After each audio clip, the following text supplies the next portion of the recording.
جولة جديدة من قناتكم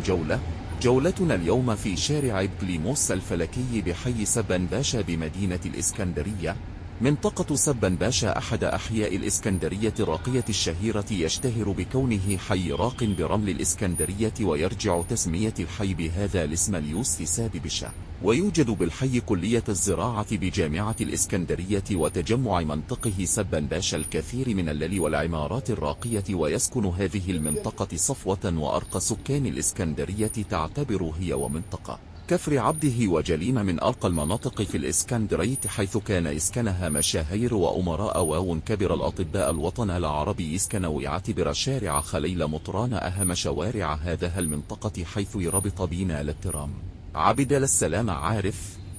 شارع أبي قير طريق لحريت اسكن هذا الشارع للدكتور مصطفى نوار والأمير محمد فاروق شريف وزجتها أسرته.